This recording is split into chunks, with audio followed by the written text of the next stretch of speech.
Estudios de la Torá por Moshe ben Abraham. Vayeshlach 8, 7 y envió Génesis Bereshit 35, 20, 36, 43. Jacob erigió un pilar de piedra en su sepultura, es el pilar de piedra de la sepultura de Rachel hasta este día. Israel continuó sus viajes y plantó su tienda en el otro lado de Migdal Eder. Fue mientras Israel vivía en esa tierra que Reubén fue y durmió con Bilhá la concubina de su padre, e Israel oyó, y la cosa lució gravosa ante él. Jacob tuvo 12 hijos. Los hijos de Lea fueron Reubén el primogénito de Jacob, Shimeón, Levi, Yehudá, Yisachar y Zebulún. Los hijos de Rachel fueron Yosef y Binyamin. Los hijos de Bilhá la esclava de Rachel fueron Dan y Naftalí. Y los hijos de Silpa la esclava de Lea fueron Gad y Aser. Estos fueron los hijos de Jacob, nacidos a él en Padan Aram. Jacob vino a casa a su padre Itzhak en Mamre, a una ciudad en la planicie, esto es Kiryat Arba, también conocido por Hebrón, en la tierra de Canaán, donde Abraham e Itzhak habían vivido como extranjeros. Itzhak vivió 180 años. Entonces tuvo su último hálito de aliento, murió y fue reunido con su pueblo, un hombre viejo lleno de años. Y sus hijos Esaf y Jacob lo sepultaron. Esta es la genealogía de Esaf, esto es, Edom. Esaf escogió esposas de las hijas de las Kenaán como sus esposas. Ada la hija de Elón elitio, Olivama la hija de Ana el hijo de Tzibeón el Iví, y Basmad la hija de Ismael, hermana de Nebayot.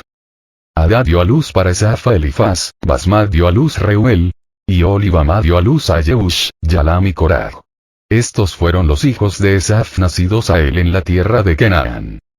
Esaf tomó a sus esposas, sus hijos e hijas, todas las personas en su casa, su ganado y otros animales y todo lo demás que poseía, lo que adquirió en la tierra de Canaán, y salió de la tierra de Canaán y se fue de delante del rostro de su hermano Jacob.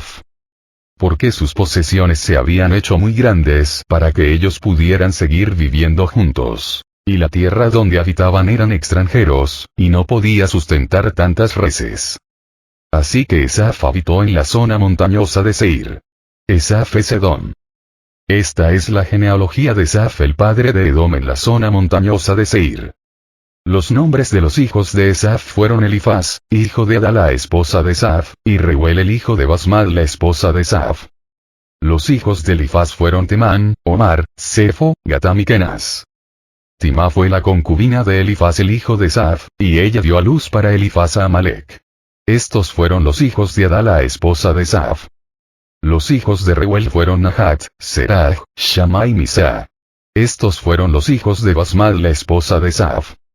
Estos fueron los hijos de Olivama, la hija de Ana el hijo de Tzibeón, la esposa de Esaf. Ella dio a luz para Esaf a Yeush, Yalam y Corah.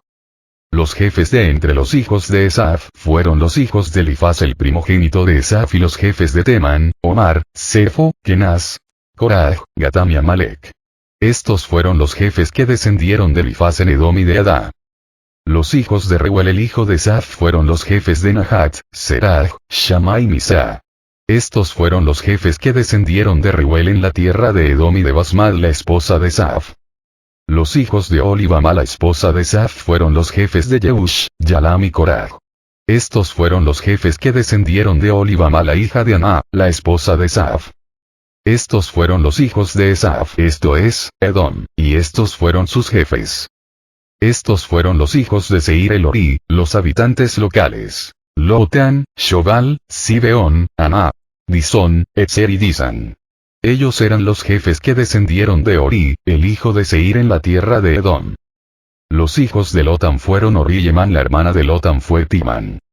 Los hijos de Shobal fueron Alban, Manahat, Eibal, Shefo y Onam. Los hijos de Tzibeón fueron Ayá y Aná. Este es el Aná que encontró las fuentes calientes en el desierto mientras pastoreaba los asnos de su padre. Los hijos de Aná fueron Disón y Olivama la hija de Aná.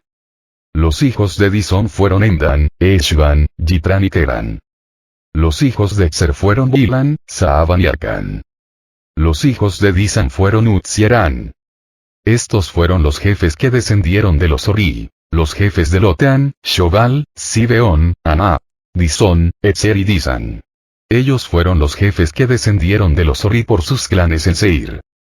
Los siguientes son los reyes que reinaron en la tierra de Edom antes que ningún rey reinara sobre el pueblo de Israel. Bela el hijo de Beor reinó en Edom, el nombre de su ciudad era Dinaba.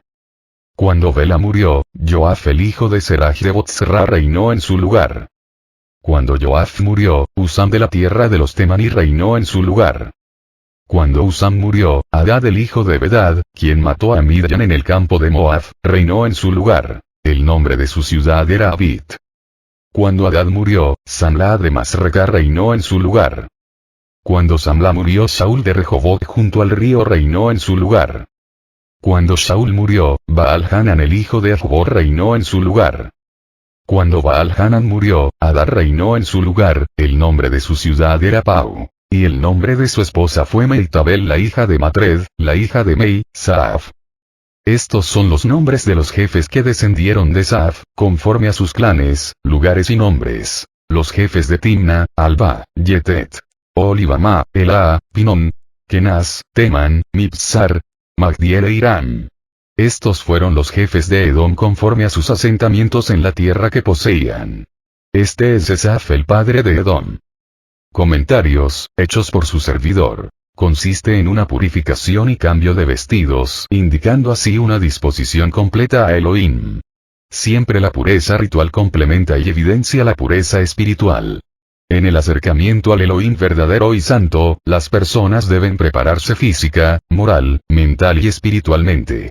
La purificación ritual, además de servir de distinción al pueblo de Elohim, servía también para recordar la seriedad del pecado y mantener reverencia en la relación con Elohim. Uno no podía acercarse a Elohim de cualquier manera. Jacob identifica a Elohim como el que me respondió en el día de mi angustia y ha estado conmigo. V. 35. Jacob había pasado ya muchas angustias. Pero su Elohim personal y de relación permanente lo había librado de todas ellas. La gente responde positivamente. Aquí vemos la influencia de un líder en su familia y su gente. Jacob deja escondido todo lo recogido en Siquem. Condiciones y compromisos. 30 años antes Jacob le había hecho una promesa a Elohim. Esta promesa incluía 5 condiciones y 3 compromisos. Éxodo 28, 20, 22. 5 condiciones. Si Elohim está conmigo y me guarda en este viaje que realizo, si me da pan para comer y vestido para vestir y yo vuelvo en paz a la casa de mi padre, entonces Adonai será mi Elohim. Esta piedra que he puesto como memorial será una casa de Elohim, y de todo lo que me des, sin falta apartaré el diezmo para ti. Indudablemente que Jacob había cumplido cuando menos con el primer y tercer entonces, pero le quedaba una promesa por cumplir. Hacer una casa para Elohim en Betel. Es interesante que Elohim toma en serio nuestras palabras y especialmente lo que le prometemos. En medio de las circunstancias, Elohim le recuerda a Jacob que vaya a Betel y haga el altar que había quedado sin hacer. En su viaje a Betel desde Siquem, unos 30 kilómetros al sur, Jacob recibe la protección de Elohim. El terror de Elohim. V. 5. Que se apodera de los cananeos es un término de la Guerra Santa o Guerra de Adonai. Significa que es Elohim quien protege y lucha por su pueblo. Esta vez fue solo de protección y seguridad en contra de toda acción hostil. Finalmente, llegan al lugar llamado Luz, el nombre cananeo que fue cambiado a Betel. V. 6. Y allí edifica Jacob un altar, como había prometido antes. Elohim prometió a Jacob que le haría regresar y que edificaría un altar una vez de vuelta al lugar. El Betel, el Elohim de Betel, identifica al Elohim que se había revelado a Jacob anteriormente. V. 7. Nuevamente este lugar es renombrado y consagrado a Elohim. La confirmación del pacto viene una vez cumplida la promesa de Jacob de consagrar Betel y a su gente a Elohim. Allí Elohim se aparece nuevamente y ratifica su pacto con Jacob. La ratificación tiene 3 promesas muy importantes. Primera, la confirmación del cambio de nombre de Jacob a Israel. Este nombre es muy significativo porque identificará a la nación escogida por Elohim. Segunda, se confirma la promesa de nación. Elohim se identifica como el Elohim Todopoderoso. V. 11. El Shaddai. Isaac usó esta identidad cuando había encomendado a Jacob en su camino a Harán. En esta confirmación la realidad de nación es más cercana y concreta, indicando ya una organización política más completa. Tercera, la posesión de la tierra prometida a los patriarcas es transferida a Jacob. Así se confirma que Jacob, ahora Israel, es el heredero aceptado del pacto. Y no solo él, sino también su descendencia es heredera del pacto. Se confirma la continuación del propósito de Elohim en la descendencia de Jacob. Todas estas confirmaciones son hechas en Canaán, en medio de un ambiente hostil, pero en un entorno de adoración al Elohim verdadero y actos que manifiestan fidelidad a ese Elohim. Notamos aquí una solución espiritual al problema presentado. Esto es consistente con el nuevo Jacob, ahora Israel, instrumento de Elohim en el propósito redentor. 2. Elohim completa la familia de Jacob, Éxodo 35, 16, 20. Con el nacimiento de un nuevo hijo, Elohim completa la descendencia de Jacob. El nacimiento de Benjamín es muy importante porque completa a 12 los hijos varones de Jacob. Este número es sinónimo de capacidad de formar una nación por su simbolismo de completo. Benjamín es el único hijo de Jacob que nace en Canaán. Pero la complementación de descendencia no llega sin su conflicto ya que muere Raquel, la esposa favorita. Regresemos a Betel 35, 6. Betel ocupaba un lugar de significado especial para Jacob. Siempre recordó la primera noche que pasó allí, luego de salir del círculo familiar huyendo de su hermano Esaú. Capitán 28. Durante la noche, tuvo un sueño que determinó su peregrinaje con Elohim en los años futuros. Se comprometió con Elohim para reconocerlo como Elohim y dar el diezmo de todo lo que Elohim le daba. Ahora, con la familia en Seir Isis, Jacob llama a todos para reconsagrarse a Elohim y quitar los dioses ajenos que habían adquirido durante los años anteriores. Dirige a la familia otra vez a Betel, lugar donde habían de tomar lugar muchos acontecimientos en el futuro para los descendientes de Jacob. Jacob y los suyos dejan Betel y se dirigen hacia el sur, hasta llegar a Efrata. Este territorio al sur de Jerusalén, y luego identificado como Belén, es muy apto para ganado y por lo tanto conveniente para las ovejas y cabras de Jacob, su actividad principal. En este lugar Raquel da a luz tras un parto difícil. Recordemos que este era su segundo parto. El parto es asistido por una partera, la que anima a Raquel con la esperanza de tener un hijo. Al tener su primer hijo, Raquel le había nombrado José, como expresión de su deseo de que Elohim le añadiera otro hijo. Ahora ese deseo se estaba cumpliendo, pero a un costo muy elevado. La partera tuvo razón. Raquel tiene ese hijo, pero muere apenas sabe que es un hijo varón.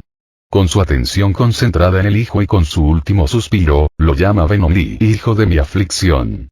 El nombre señala la experiencia de Raquel. Recordemos que el nombre en el pensamiento de la Torá señala el carácter de la persona o apunta a algún acontecimiento especial. Jacob interviene y cambia el nombre de Benoni, hijo de mi aflicción, por el de Benjamín, hijo de mi mano derecha. Con esta acción, Jacob libra al niño de tener un sentido de culpabilidad permanente por la muerte de su madre. Esto nos indica el peligro que involucra cuando se nombra a un niño o niña con nombres que les pueden dar la sugerencia de cierta culpabilidad. Así muere Raquel, la esposa amada de Jacob, y es sepultada en el mismo lugar. En demostración de amor, Jacob erige una piedra memorial sobre su sepulcro, la cual sirve de señal de camino. Las experiencias de cautividad y muerte de los hijos del pueblo de Israel aludidas en G 31, 15 y Mat 2, 18 se identifican con la amargura y tristeza vivida por Raquel en esta experiencia. Jacob mostrará especial amor por José y Benjamín, sus dos hijos huérfanos de madre, lo que acarreará graves conflictos familiares. Inestable como el agua, muchas de las familias en el libro de Génesis parecen haber tenido serios problemas de conducta entre sus miembros. El engaño y la mentira fueron utilizados frecuentemente para provecho y ventaja personal. La comunicación entre los miembros de las familias fue generalmente pobre. La incidencia del incesto fue alta. En este caso encontramos a Rubén, el hijo mayor de Jacob, acostándose con una de las concubinas de su padre. Este pecado, como otros, traen sus consecuencias serias. Para Rubén significó la pérdida del lugar preferencial que como hijo primogénito le correspondía. Lea Gen 49, 1, 4. Cambió el lugar de honor por un momento de placer sexual. Rubén, al igual que muchos jóvenes hoy, necesitan mantener en mente que su futuro puede ser seriamente afectado por las desviaciones sexuales que cometan. Por otro lado, si pueden vencer la tentación, tendrán un digno ejemplo para presentar a sus hijos y a la sociedad. 3. Los hijos de Israel, Gen 35, 21, 26. Se narra un incidente en la vida de Rubén, hijo de Israel, ya que dicha acción lleva una consecuencia trascendente. Migdaleder significa torre del rebaño, indicando que Israel moraba en un campo pastoral fuera de Belén. Lo que Rubén hace, más que una acción inmoral es, en el sistema patriarcal, un reclamo político de autoridad patriarcal. Es una usurpación de derecho de jefe de clan. Aunque no hay una reacción de Jacob o castigo inmediato, el hecho no queda olvidado. En la bendición patriarcal y distribución de herencia, Jacob sanciona esta acción como una profanación.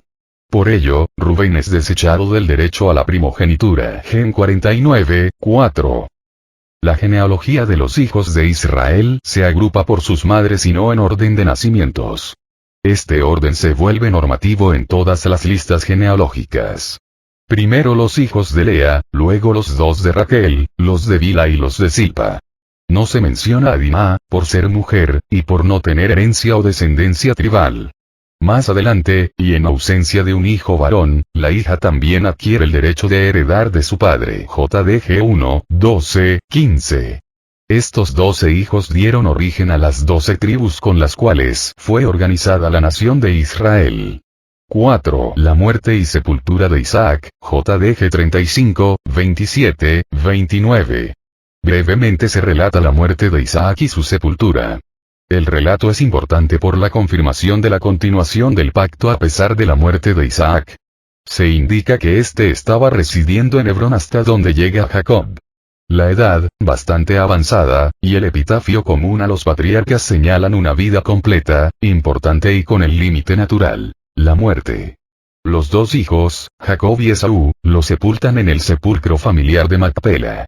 Este hecho demuestra una completa y continua reconciliación entre Esaú y Jacob, que se extiende al arreglo de herencia que se hace después de la muerte de Isaac. Esta sección es importante porque se resuelve una situación de peligro para la continuación del pacto en Jacob.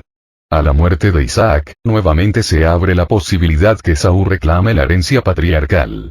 Además, la reconciliación de los hermanos aparentemente resolvía la acción cometida, pero no la consecuencia de esa acción. Es decir, en el encuentro reconciliador con Esaú, no se resuelve la concesión final de la herencia ya que Isaac estaba todavía vivo.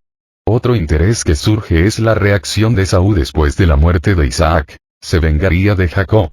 El desarrollo de Esaú y su descendencia en una identidad política étnica, aunque no se mencione específicamente en Génesis, es fruto de la intervención de Elohim, quien controla el curso de la historia. Este capítulo presenta desarrollos que permiten al plan redentor de Elohim, el pacto, continuar en la línea ya escogida. Esaú es Edom. El evento de la muerte de Isaac hizo que los dos hijos, Jacob y Esaú, se reuniera para dar sepultura a su padre. El escritor del libro aprovecha el momento para insertar los nombres de los descendientes de Esaú dentro de la historia del programa redentor de Elohim. El relato condensado de la historia de Esaú, cuyos descendientes formaron el pueblo de Edom, muestra el amor de Elohim hacia toda persona. Si Edom hubiera mostrado, en cualquier momento de su historia, tener algún interés en las cosas espirituales, sin duda Elohim lo habría utilizado para ser de bendición al mundo. Así como Elohim permitió a personas como Rahab, Betseba, y Ruth entrar en la línea mesiánica, bien pudo usar a un edomita. Desafortunadamente, Edom nunca se acercó a Adonai, al contrario, siempre fue un acérrimo enemigo de Israel. En primer lugar, el capítulo presenta el arreglo amistoso y final que Jacob y Esaú hacen en cuanto a ubicación territorial. La nobleza parte de Esaú como antes partiera de Abraham con Lot. Es Esaú quien renuncia a la posesión de la tierra prometida y decide permanecer en el territorio de Seir.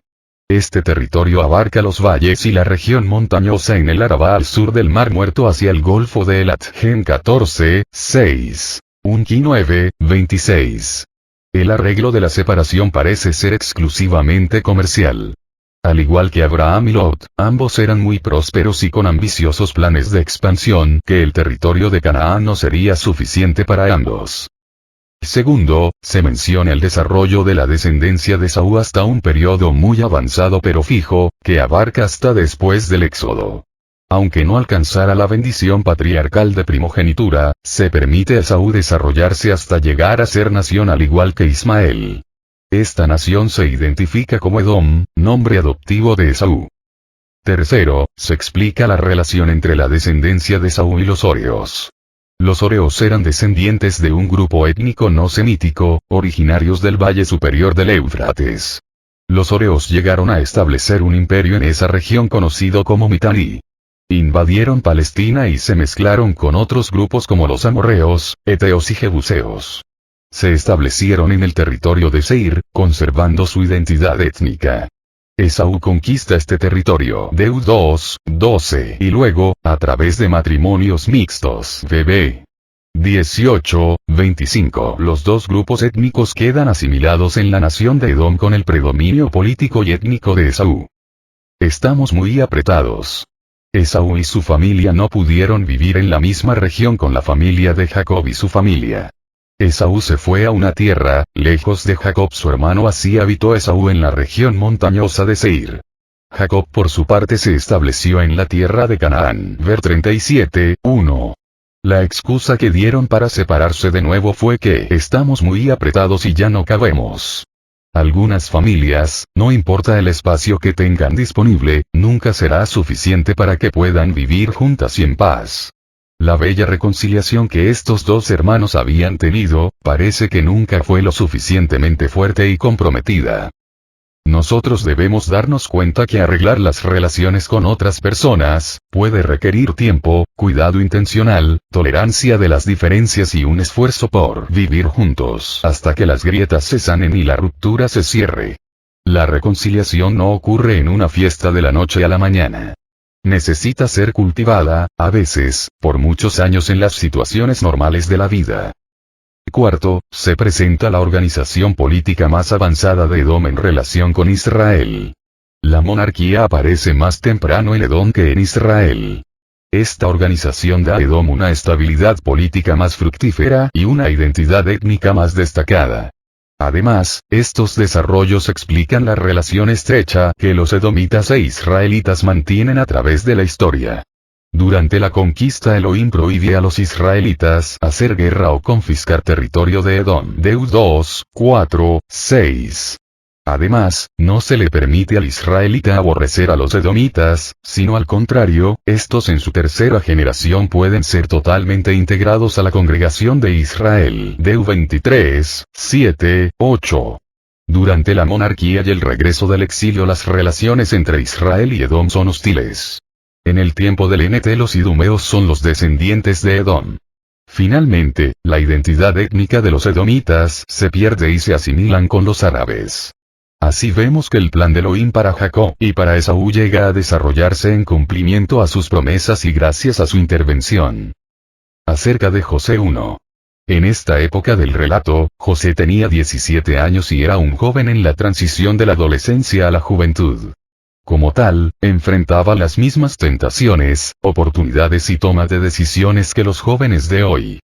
Apacentaba las ovejas con sus hermanos.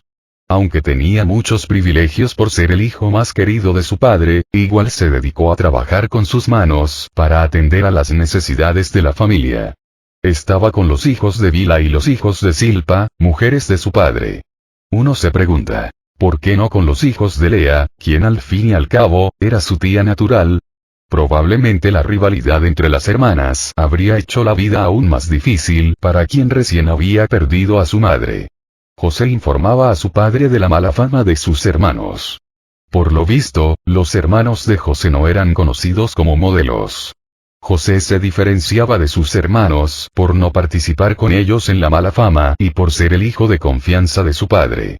Es evidente que se puede ser joven, pero diferente. Shabbat Shalom, Mosé.